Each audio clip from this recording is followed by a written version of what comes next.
కీర్తనల గ్రంథం 132 అధ్యాయం. యెహోవా దావీదునకు కలిగిన బాధలన్నిటినీ అతని పక్షమున జ్ఞాపకము చేసుకొనుము.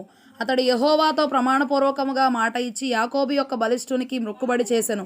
ఎట్లనగా యెహోవాకు నేనొక స్థలము చూచు వరకు, యాకోబు యొక్క బలిష్ఠునికి ఒక నివాస స్థలము నేను చూచు వరకు, నా వాసస్థానమైన గుడారములో నేను ప్రవేశింపను. నేను పరుండు మంచం మీదికెక్కను, నా కనులకు నిద్ర రానియను, నా కన్నురెప్పలకు కునికిపాటు రానియనెను. అది ఎఫ్రాతాలోనున్నదని మేము వింటిమి. యాయేరు పొలములలో అది దొరికెను.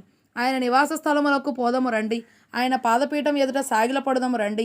యెహోవా లెమ్ము, నీ బలసూచకమైన మందసముతో కూడా రమ్ము, నీ విశ్రాంతి స్థలములో ప్రవేశింపుము. నీ యాజకులు నీతిని వస్త్రము వలె ధరించుకొందురుగాక, నీ భక్తులు ఉత్సాహగానము చేయుదురుగాక. నీ సేవకుడైన దావీదు నిమిత్తము నీ అభిషిక్తునికి విముఖుడవై ఉండకుము. నీ గర్భఫలమును నీ రాజ్యం మీద నేను నియమింతును. నీ కుమారులు నా నిబంధనను గైకొనిన ఎడల, నేను వారికి బోధించు నా నాశనమును వారు అనుసరించిన ఎడల, వారి కుమారులు కూడా నీ సింహాసనం మీద నిత్యము కూర్చుందురని యెహోవా సత్యప్రమాణము దావీదుతో చేసెను. ఆయన మాట తప్పనివాడు. యెహోవా సియోనును ఏర్పరచుకొని ఉన్నాడు, తనకు నివాస స్థలముగా దానిని కోరుకొని ఉన్నాడు.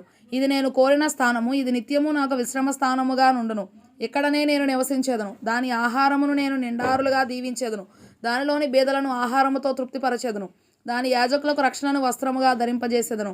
దానిలోని భక్తులు బిగ్గరగా ఆనందగానము చేసెదరు. అక్కడ దావీదునకు కొమ్ము మొలవజేసేదను.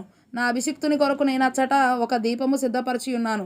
అతని శత్రువులకు అవమానమును వస్త్రముగా ధరింపజేసేదను. అతని కిరీటము అతని మీదనే ఉండి తేజరిల్లును అనెను.